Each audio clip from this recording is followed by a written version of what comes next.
Good morning, everyone, and welcome. We're just so thrilled to conclude our 2018 Breakfast at TIFF series with one of the most sought-after speakers in the industry, who has delivered lectures and seminars to more than 150,000 people worldwide. My name's Kathleen Drum, and I'm TIFF's Industry Director, and I want to thank you for coming along through the year to the Lightbox and making these breakfasts such a vibrant part of what we do. This will be our 15th breakfast for the year. We have a series that you'll be familiar here in our home in the cinema, but we also run a series of breakfast, co-production breakfast during the festival, and if you register as a delegate, then you have the opportunity to come along to those too. Please do stay on after this session and enjoy our special holiday season buffet, which is out there, and catch up with one another. Before I introduce our speaker, I'd like to pay my respects to the original keepers of this land by acknowledging the Mississaugas of New Credit, the Haudenosaunee, the Anishinaabe, and the Huron-Wendat. We are grateful for the opportunity to work in the community. I would also like to acknowledge the generosity of our sponsors and our supporters who make everything that TIFF does possible. Our lead sponsor, Bell, our major sponsors, RBC, L'Oreal Paris and Visa, and our major industry supporters, Ontario Creates and Telefilm Canada. Michael Hauge has been one of Hollywood's top script consultants and story experts for over 30 years. He has worked on big-scale productions starring Tom Cruise, Charlize Theron, Alec Baldwin, Margot Robbie. He has consulted on scripts for major productions like I Am Legend, Hancock, The Karate Kid, and Suicide Squad. But I know from my own personal experience that he has also worked on independent productions with filmmakers all over the world. He is the best-selling author of Writing Screenplays That Sell, Selling Your Story in 60 Seconds, and numerous other works that have helped writers, filmmakers, producers, and business leaders transform people's lives by telling better stories. Please join me in welcoming Mr. Michael Hauge.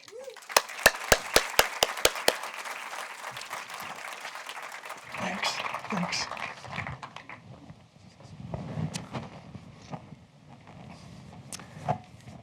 All movies are about accomplishment. A character desperately wants something, and they either get it or they don't. Better movies, good movies, are about transformation, about how the characters change and transform. And the best movies are the ones that will change people's lives. And that's what I'd like to talk to you about today. But before I do, I've got to talk a bit about introductions. And to understand what I'm about to say, the first thing you've got to understand is when it comes to remembering names, I've got a mind like a catcher's mask. I'm just terrible at it, and especially out of context. So Kathleen and I have known each other for years. When I used to go to Australia to lecture, she was there, and she was also responsible for setting up and organizing and monitoring, whatever you'd say, a program where I would coach Australian filmmakers who are about to go to Cannes or about to come here to the Toronto Film Festival on their pitches so they could go pitch their projects and get financing or get them read or whatever they wanted to do. So Kathleen and I have a terrific history, and I love working with her, except I forgot that she had come here, and she was actually the one responsible for trying to get me here and inviting me and so on. But again, terrible with names. And so I was getting lots of emails. This is one of the best organized conferences or breakfasts or presentations I've ever been a part of.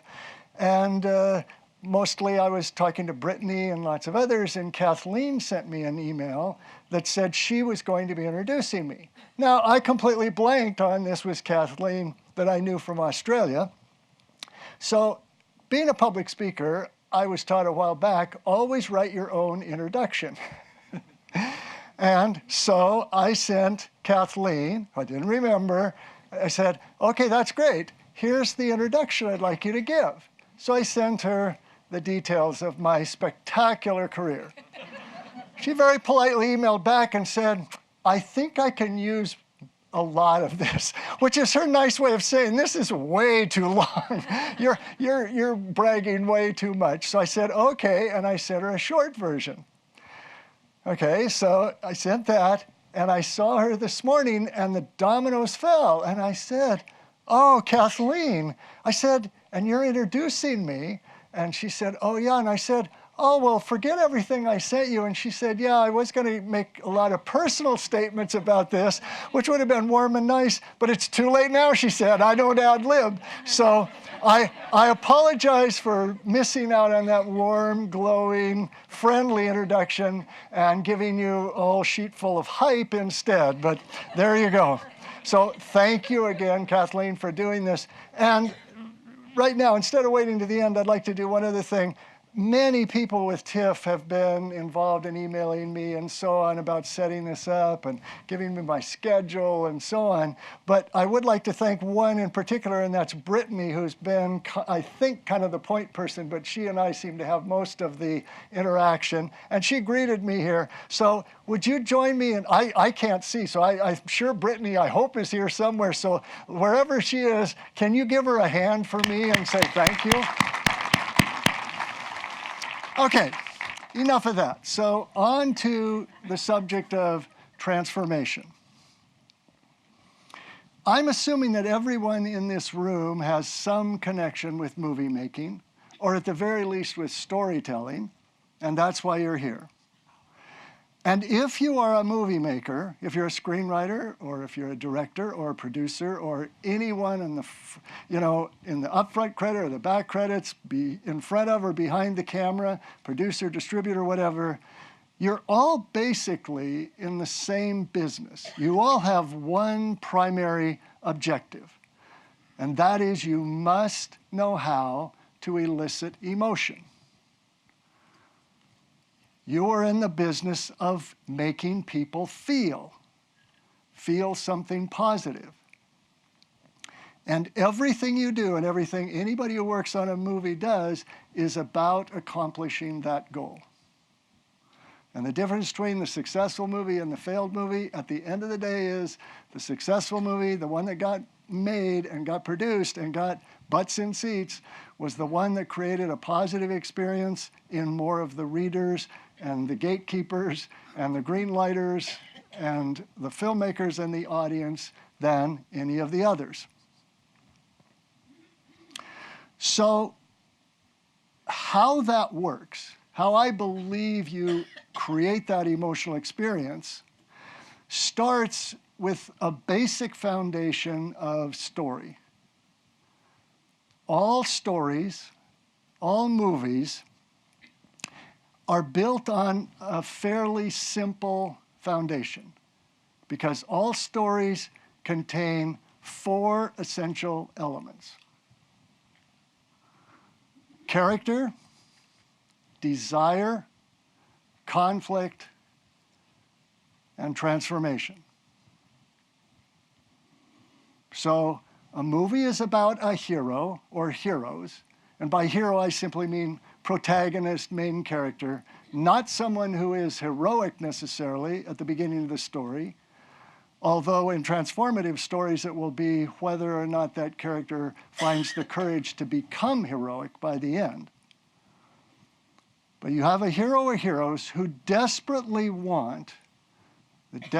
desire something that's vitally important to them. They want to accomplish something specific. They want to cross some visible finish line. They want to become a top actress. They want to open a jazz club. They want to win true love. They want to save a gill man who's been captured by military scientists and win his love or rescue him. They want to stop the bad guy. They want to escape from some terrible situation. They want to prevent some threatening thing. They want to retrieve money or something of value and own it at the end of the story. Now, thinking of those four key elements of character, desire, conflict, and change, that is what I think of, that way of looking at story is what I refer to as the outer journey of the hero. And in most movies, the transformation in the stories that the hero goes through is a change of circumstances. At the end of the movie, their circumstances have changed. They're in a committed relationship. They've opened the jazz club. They are a movie star. They have rescued the gill man.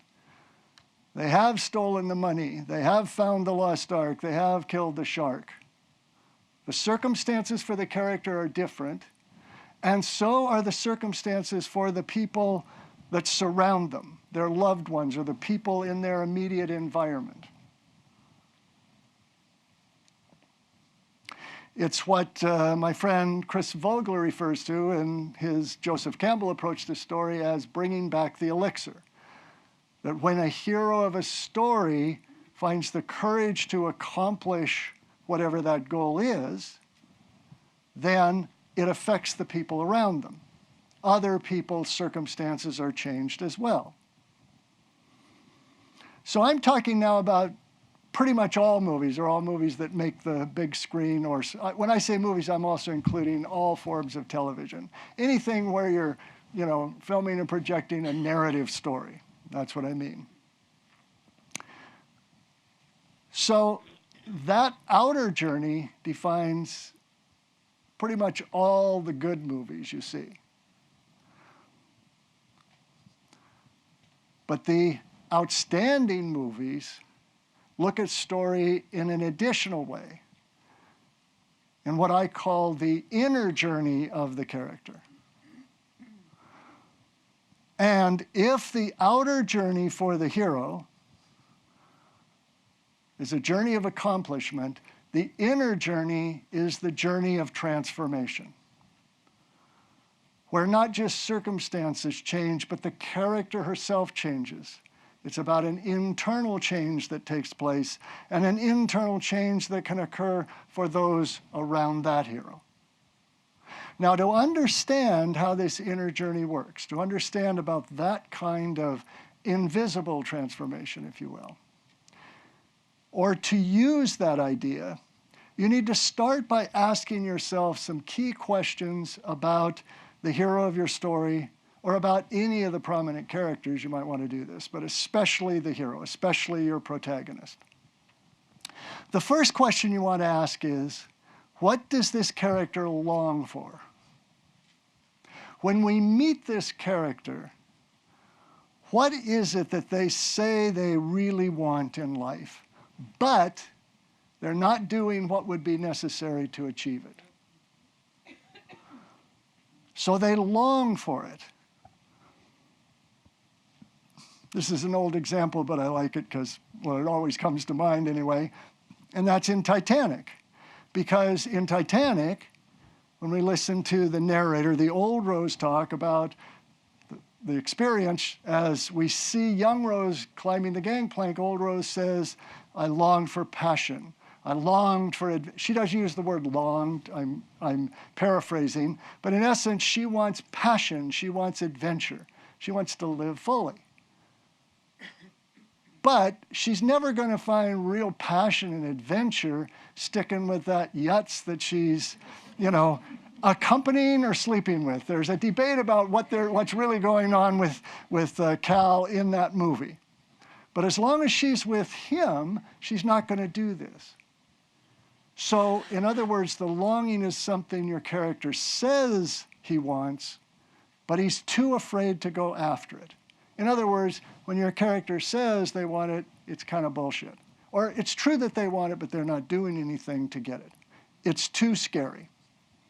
Now, a lot of movies are about, actually, another good example I could have used is La La Land. I think it was the winner of Toronto Film Festival the year before, or 2 years ago, I'm pretty sure. And in that, he wants to open this club. That's his longing. And she wants to be a great actress. But at that point, he's so rigid about what it's supposed to be and so sort of obnoxious and driven and so willing to take shortcuts by doing music he doesn't really care about, that it's really sort of a longing. Now, she's active, she's doing things, but until she finds the courage to really do that one-woman show and really stand up for who she is and sort of get naked on stage, it's sort of a longing for her as well. Now, lots of characters in movies, lots of times your hero won't have a longing. If you say to that character, well, what do you long for? They'll say, well, nothing. My life is great. It's just terrific the way it is. Will Hunting in Good Will Hunting is that way. Alex Hitchens in Hitch is that way. Even, I would argue, in Shape of Water, there's a sense at the beginning where she's just sort of stuck. She's not saying she kind of, maybe she's dreaming of something bigger and longing, but we don't really hear her express that. So longing and need are very close. Need is what I call this unstated quality. A longing is something the character says they want, but they won't go after it. A need is when we in the audience, we reading the screenplay or reading the novel, when we recognize there's some piece missing from the character, but they won't acknowledge it. It's so frightening that they have just denied themselves to express any desire and convinced themselves that life is going on just great. Thank you very much. So, the first question is, what is my hero's longing or need? Next question, what is my character's wound? A wound is just my term. This is all just sort of jargon, so we're all thinking in the same place. A wound is some experience or situation from the past, something that occurred before your movie begins most of the time. Occasionally in a prologue we might see a wounding experience, but it's not part of what I'd call the main part of the story. It's not part of this outer journey or inner journey that when they start taking action to achieve their goal. It's in the past. It could be a single traumatic event, or it could be an ongoing situation. But either way, it was traumatic.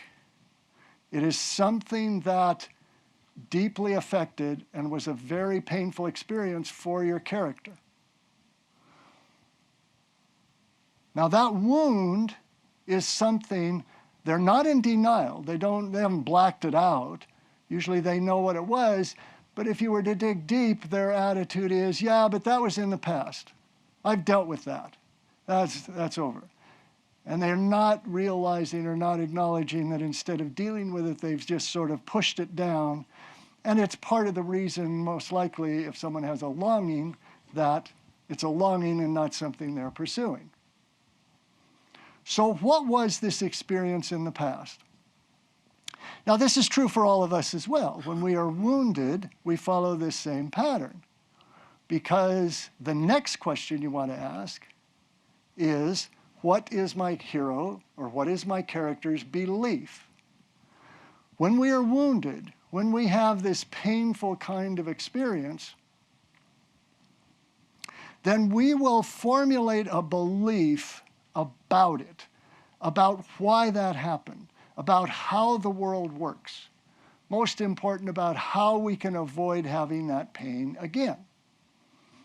So if we go back to Good Will Hunting, his wound was Basically, his father beat the crap out of him his whole childhood or his whole adolescence. So his belief is, I must have deserved it. Or if we regard in The Shape of Water, her wound as being this ongoing situation, or it's both an event and a situation, but she can't speak, she's mute, and she's different. She has these scars that she can't really explain, and she's stuck, but she's regarded as different. She even sees herself as different. In fact, her belief about the whole thing is, well, in some ways, this is the best I can hope for because I'm different. So I'm relegated to this day in and day out life with only really 2 friends and not much to look for. So what is the belief that your hero has formulated to explain or to avoid that pain of the wound? Next question, what is your hero's fear? Because when we are wounded, and now we've established a belief about why that happened or how we can avoid it, now we are going to be afraid of whatever it is that we believe is going to cause that pain again.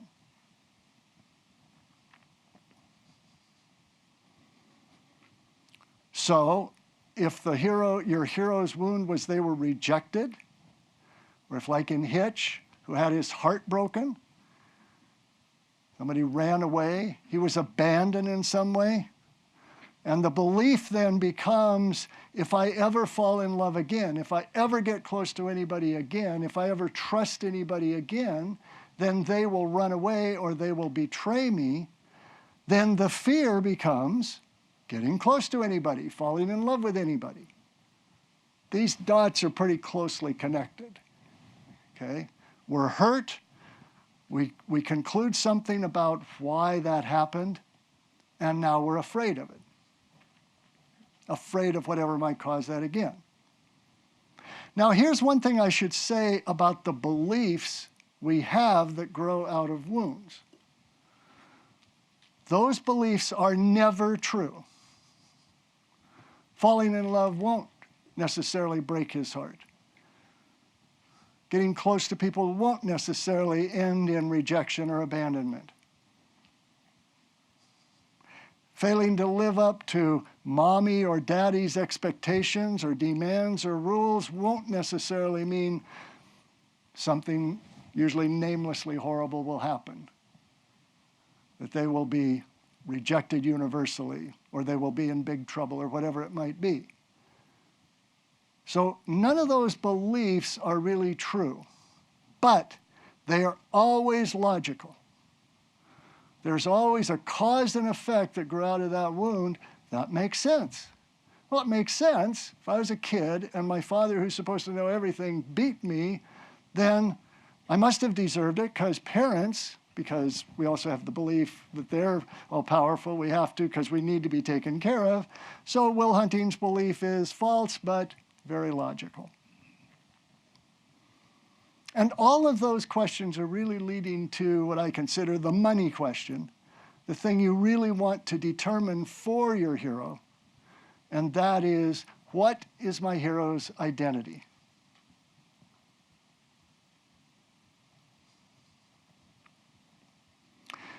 By identity, I mean the persona of the character, the mask the character wears. It's the emotional armor your character takes on to protect them from the fear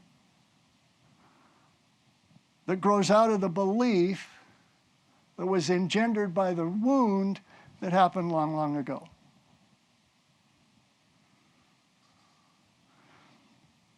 Your hero's identity is the false self. It's the persona. It's the mask she presents to the world to protect her from whatever she believes will cause her the pain that grew out of the wound in her past, sometimes in her distant past. The wound could happen at any point. In Sleepless in Seattle, it happens like 3 days before the story begins when his wife dies.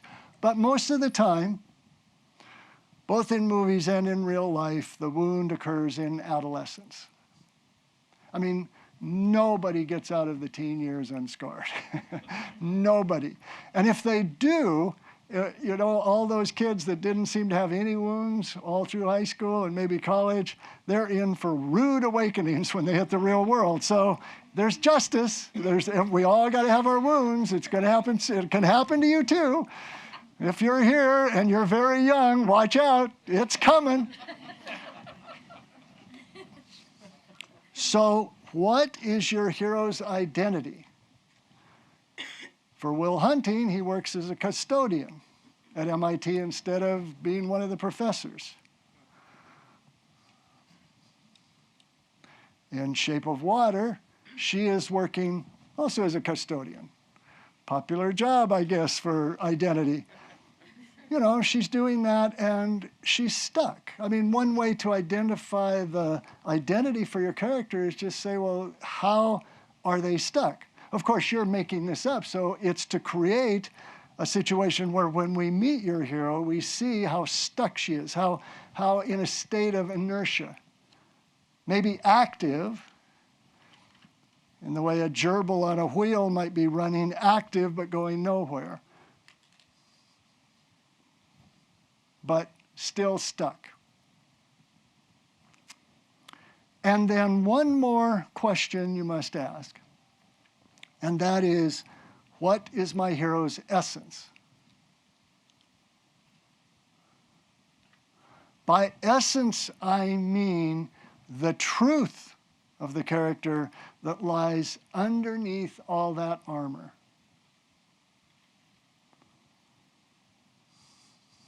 If the identity is a false self, their essence is who they truly are if you could strip away that mask, all of that emotional protection.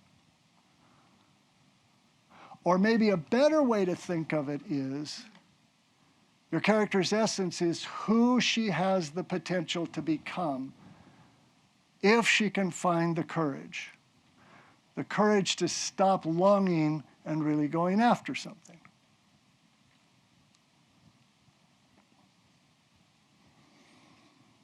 And the transformation I'm talking about, that deeper level to the story, is really the transformation from living in fear to living courageously. Or perhaps a better way to think of it is, that transformation is the transformation from living fully in one's identity to living fully in one's essence.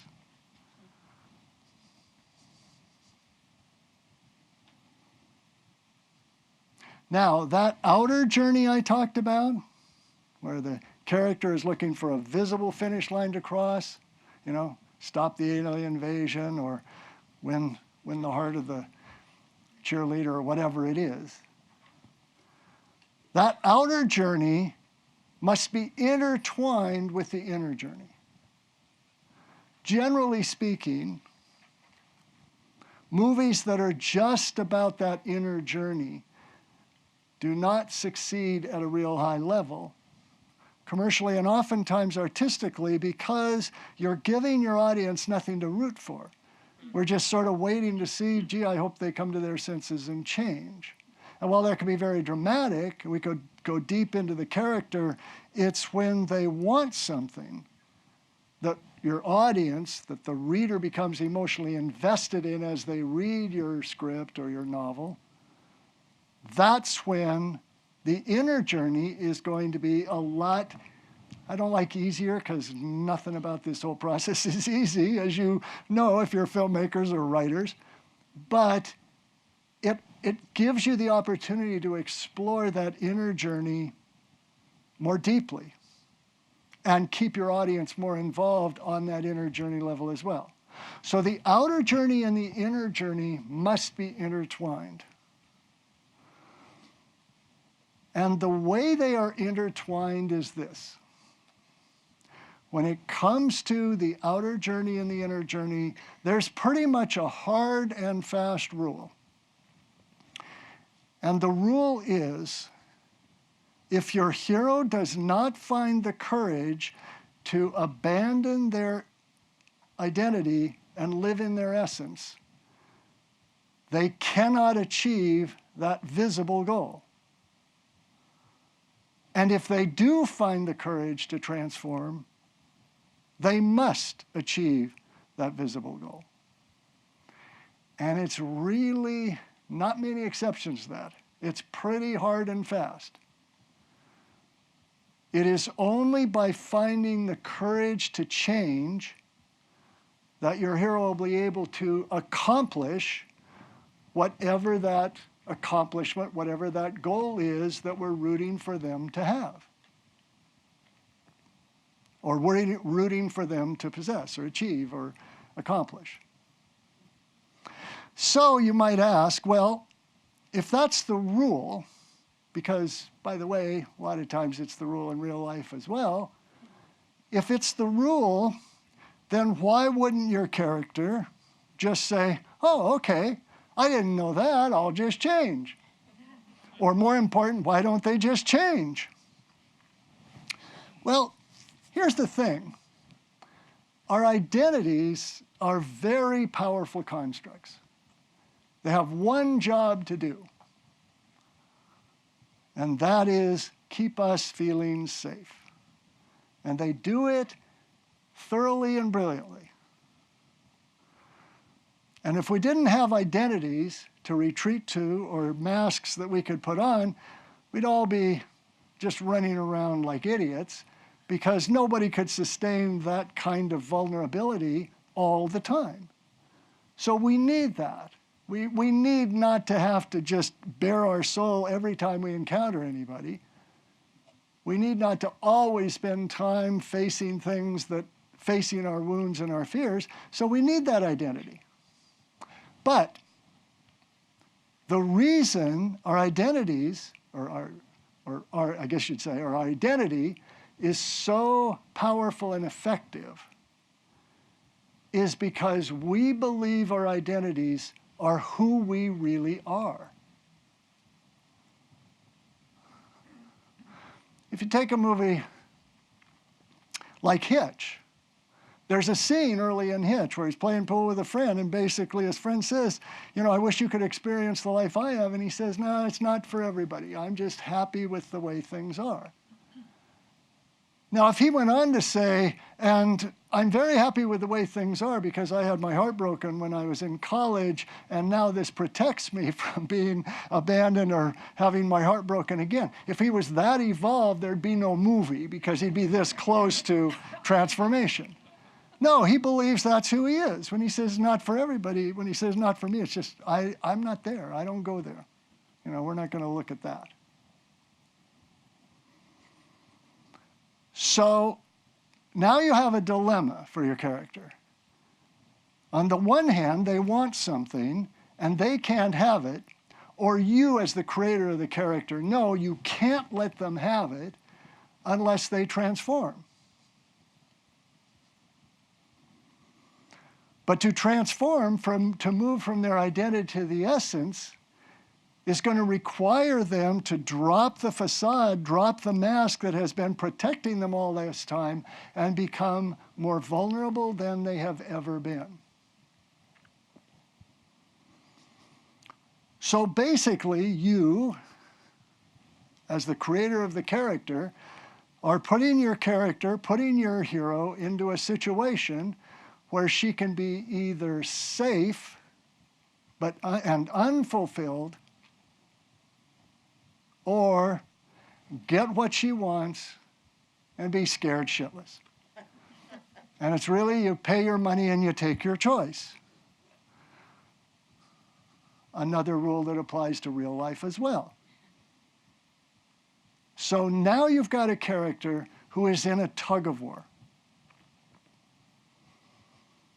A tug of war between being safe and unfulfilled and fulfilled but terrified. Now, I should add this one thing, that I'm going to go out on a limb and say all of us, given a choice between safe and happy, we will pick safe most of the time. Because nobody wants to change. We all say we want to change.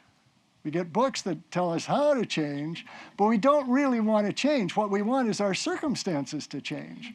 Yeah, I wish my circumstances were like that. I wish I had the circumstances of a courageous, successful, wonderful, loving, connected person. Yeah, I just don't want to have to do anything to get there that might be scary. And that tug of war between identity and essence, between safe and unfulfilled, or fulfilled and terrified, that is what's known as inner conflict. That is all inner conflict is for any character in your story. It's that push and pull.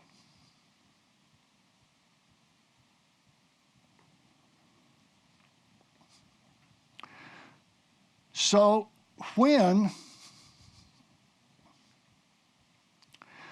when you go deeper into your story, when not only are you keeping us emotionally involved with fun or excitement or laughter or tears or whatever because of the visible journey, but you're willing to go deeper and explore that transformational level, now you have elevated your story greatly. And the transformation comes in not just for your hero and not just for the people that surround the hero, but for your audience as well.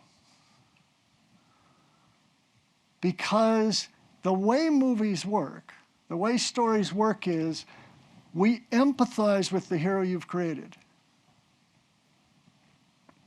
We feel an emotional connection to them. Subconsciously, we become them. Good movies are not something we observe. They're something we participate in. We're the ones who are going to land on the moon. We're the ones who are on the skids until we fall in love with a young singer who has a brilliant career ahead. We are the ones in the tug of war. This is a movie, one of my favorite movies of this last year so far, called Leave No Trace. Very clear example of a tug of war, because the dilemma is, do I stay with my daughter, the person I live totally for, that I love deeply, and the only lifeline I had after unthinkable wounds that I suffered in wartime and so on?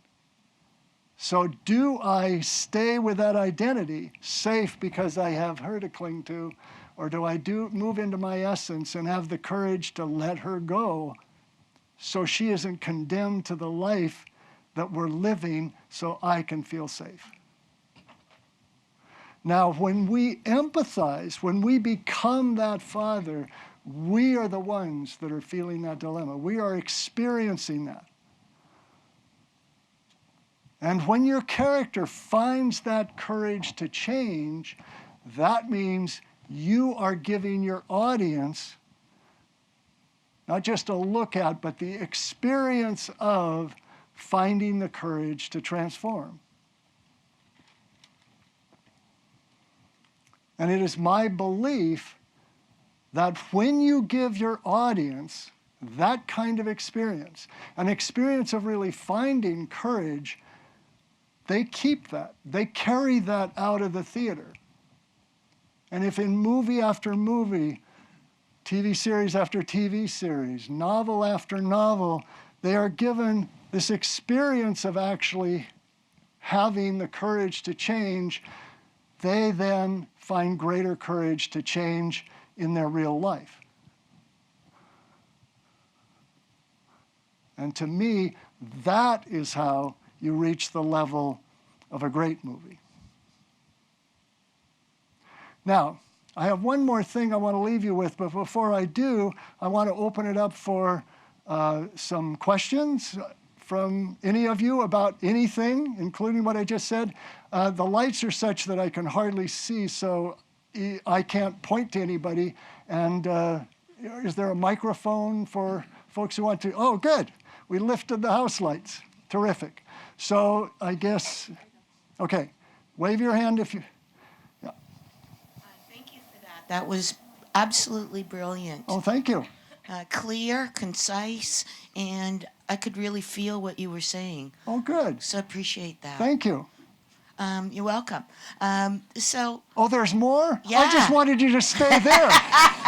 We've got a great end for the video that's being shot. Thank you very much. Go ahead, though. My Ask pleasure. your question. So on this hero's journey and quest, the hero has to come away with either not achieving their goal because they're too scared, or they get it, and then you're saying that the audience then walks away and becomes more heroic as a result of it? Becomes more courageous, yes. Because they have experienced the courage of changing through that character. And what if it's an ongoing struggle? So hero achieves the goal, gets to be what they want, comes back, delivers the elixir, something within community, and then they get more and more because they're now stronger, more obstacles that they have to continue overcoming. Are you talking about a long-form story, like a TV series or, Sure. Or what used to be called miniseries or Sure. limited? Okay. Yeah, that's not really how that works in my experience. If you're talking about something that is never ending, let's say a TV series that just goes as long as it's got ratings or whatever, then what you want to do, and this is true for, now some TV series are just about the outer journey. You know, body's discovered, the hero of the series has to find the killer, they do by the end, everything's hunky-dory, and they don't necessarily go deeper than that. But if you want to go to this inner conflict level, then in those stories, you bring up that inner conflict for the character, all the principal characters, because pretty soon it will become an ensemble, and you never resolve it. You never fully resolve it. There's always going to be that tug of war. What you need to then do is, in episode after episode, if they're self-contained, or through the course of that story, you keep finding new situations where that tug of war will exist, or you raise the stakes. So first, I could picture, I can't name one as an example, but perhaps it's, you start out with the characters completely withdrawn, and then they make a friend, and then they become part of a group, and then they fall in love in successive episodes. But it's always about, do I have the courage to connect, even though I'm afraid I'll be abandoned? So how do you keep raising the bar? It's not so much then raising the bar as coming back to that conflict in new and different ways. It's really a lot more like real life. It's like, I just heard the analogy from someone saying life is like a spiral staircase. We're going to keep going past the same things, but we do it at a higher level. It's just new ways you can find to bring that out. And there are series that went on for ages. Now, if you're talking about an ongoing series that has an end point, Breaking Bad, for example, okay, that's that conflict between, where he's, it's his conflict, where he keeps telling himself he's doing it for his family, but he's really getting off on what he's doing. Knowing there's that endpoint, they know that there's going to be an overarching process. And you notice how that he gets deeper and deeper, keeps raising the bar, if you will. But they knew that they were going to bring it to some conclusion. And one other thing, let me say quickly.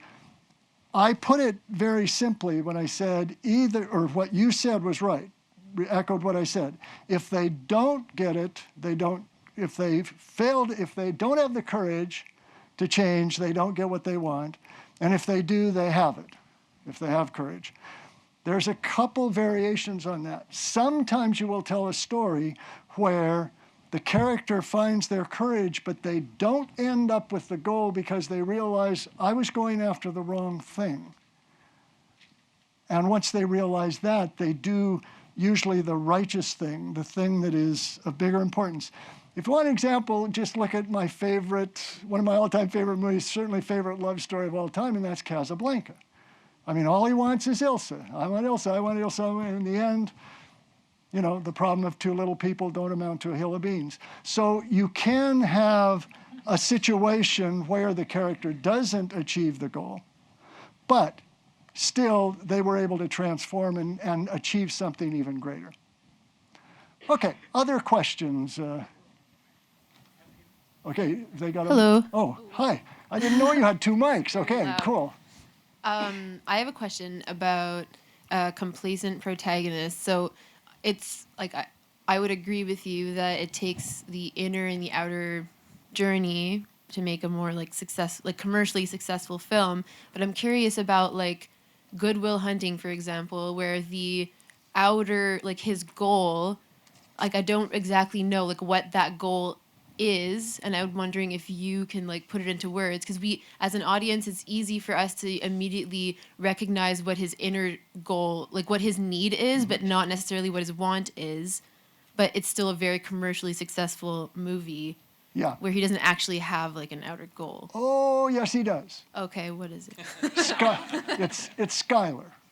It's Minnie Driver. Good Will Hunting is completely and totally a love story. And what he wants is this woman that he's fallen in love with. But here's what the writers in that case are saying. You can have her. You can have true, lasting, committed love from this woman that you're crazy about, but you're going to have to open up and let her know the truth of who you are. You're going to have to allow yourself to stop with that identity of, no more I'm a custodian because I'm not smart, no, I am a genius. No more hiding the fact that he was abused as a child. No more hiding. Because to be intimate, to be really that close, he's going to have to step into his essence. And he's so scared that there's a point in that movie when she says, tell me you don't love me and I'll leave. And he says, I don't love you. And we know in the audience, absolutely that's a bald-faced lie. But we also know why he's saying it, because it's just too scary. Mm-hmm. And here's a sidebar benefit, a perk. I'm going to tell you about another character you might want to create, what I term the reflection. It's the character who's the guide, the sidekick who helps the hero, and that's Sean, the Robin Williams character. And your reflection character will tap into this inner conflict, because that's the character on the outer journey level is going to help your hero achieve the goal. But on the inner journey level, it's the one who's going to hold your hero's feet to the fire and basically keep saying to your hero, what are you doing? This isn't you. Go after her. Do this. It's like Sean does that. Even the Ben Affleck character says at one point, every day I come to pick you up, and I wish every time that you wouldn't be here, because you could be somebody. This is going to be my life, he says, but you have the possibility of doing more. And he's telling him, this isn't you, Will. And so having a character like that can bring out and also facilitate that arc for the character. But it's the love story. The goal is to win the love of the other character. Winning someone's love is visible, because we can picture what it would look like for them to end up together. Did that help? Yeah, totally. Thank you. Sure. Okay. Yes. Hi. I have been watching a lot of your YouTube videos, and they're so good. Oh, and thank they've you. been so helpful, but there's one thing that I just keep tripping up on. So I was hoping you could speak to this a little bit, which is you say in a lot of the videos, and you said today, you have to show how your hero is stuck. Yeah. And that stuckness should in some way come out of the unhealed wound, right? yeah, I probably didn't say have to. Okay, well, maybe that's what I don't get. Okay. But so here's my question. Yes. Can I use Bridesmaids as an example? If you that? must. Okay. I just haven't seen Good Will Hunting in a long time. But Yeah, that's okay. I realize I've got to get some newer examples. It's just I've talked about Will Hunting so much that it's kind of, seared into my brain. Well, even Shape of Water. Okay. There are all these characters who have these unhealed wounds, but then the thing that they have in common is they just have shitty jobs that they hate. And I have a hard time connecting. They all have these unique wounds, like, Will has this abusive past, and Elisa is her name, feels really different, but she has a job she hates. And then in Bridesmaids, it seems like the fear is that Annie, the protagonist, is going to lose her best friend. But then how we know she's stuck is also that she just has a job that she hates. I noticed there are all these films where characters work jobs that they hate. Okay. But then I have a hard time connecting that. That really is effective in showing the character being stuck, but then I struggle to understand how that stuckness relates to the idea of the wound, basically. Okay. Let me see if I can clear it up. I'm not sure. I've seen Bridesmaids a couple times. It's been a while, so I don't know if I can use that. But maybe it would help to think of this. When the way your character is stuck usually means they are tolerating something that doesn't give them fulfillment, but if you said, well, how are things, they generally answer fine. Fine is sort of shorthand for, yeah, I'm putting up with the life I have, and it's better than what I used to have, or it's not so scary that I have to change. So I don't know about the shitty job part. That probably is a device because it's an easy way to show somebody is stuck, but you could find other ways to find that as well. There's a movie I loved from New Zealand. I want to say 2 years ago, it might have been 3, because Time Flies, calls The Hunt for the Wilder People. And the hero is this kid. Well, he doesn't have a job. He doesn't have any job at all. He's stuck. But you can see he's stuck because he's lives in this sort of fantasy world, but he's sort of kind of this, he's not, he talks a lot and sort of gives the idea that he's connected, but he hasn't really found the courage to transform. Now, oftentimes when it's about an adolescent, it's about going from adolescence to adulthood. But that just popped into my head. But I wouldn't get so caught up in the job part if you can think of someone else, but just say, portray your character in her everyday life, tolerating a situation that isn't bringing her fulfillment. Or I probably some of you could think of, nothing's coming to mind immediately that is about someone who has a job that she loves and still could be stuck, but I'm sure there are some out there. I just don't want to take all this time to think of one. But think about it that way. Think about tolerating something that just gets them by, but mainly, how are they not being fulfilled? And the longing also gives a sense of what fulfillment would look like. Does that help at all? Yeah. Okay, good. I don't know. Oh, okay. It's Hello. hard for me to see. That's all. My name's Rebecca. Thank you so much so far. This has been really helpful.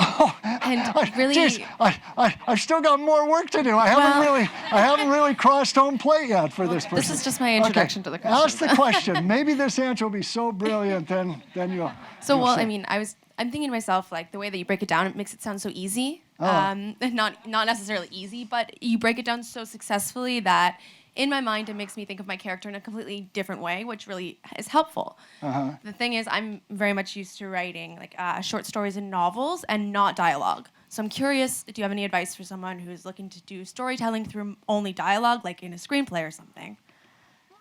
Okay, you took a lot of turns there because I kept composing the answer to the question I thought you were asking, and then you went on to another one. I don't recall under short stories, not my arena. I don't even really read short stories, so I can't talk about that. The first thing I was going to say is, if I'm making it sound easy, like I think this is easy, then I'm talking like a producer. So that's, but I'm not. I know that nothing I said is easy. Easy doesn't enter the picture if you're creative. Certainly if you're trying to get a movie made, or if you're writing a script or writing a novel or short stories or whatever. There's no easy to it. It's only how can you make what you're doing richer, okay? So, and then the last part of the question was what to do with short stories and... No, I was mostly no, setting dialogue. up the question. Yeah, I was just, my setup was Why- that why- I'm used to okay. writing, not dialogue. Let me ask you something, if I may. Why do you not write dialogue? Just because I'm not familiar with it. I'm trying to. So I'm actually attending the Toronto Film School for writing right now, and I'm working a lot with dialogue, and I'm trying to get better at it. But I'm struggling with having a lot of exposition. I'm telling a lot instead of suggesting a lot. I'm just curious if you have any Okay, advice well, that's for a that. different issue, and yeah, and more than we I can have a lot cover of right issues. now. But I would say, first of all, you're on the right track, because the more dialogue you write, the better you'll be at it. And the less exposition you write, the better you'll be at writing. You know, exposition means you're just telling us too much, or doing things irrelevant, or you're so stuck on painting pictures and not moving the story forward that you're there. But I have a sense that some of it might be, I don't want to say an identity issue, but it might be that you're comfortable with exposition because you've done that, and the other is scary. That's good. That's good. In fact, since I have to wind up, that's a pretty good segue in what I'm about to say to finish. And that is this.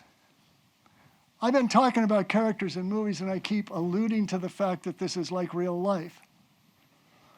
But as storytellers, as filmmakers,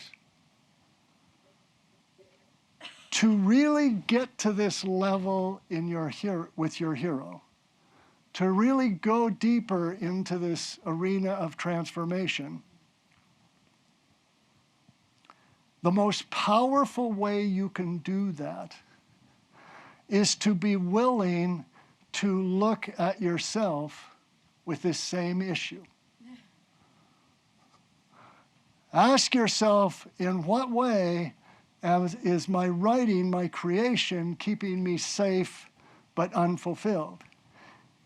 Or in what way might my characters be richer if instead of exploring fear and courage in arenas that are distant from me, I was willing to go deep diving and ask myself, what is it that terrifies me? What is that place in yourself that you don't really want to go to? You'll know you found it because you won't want to go there.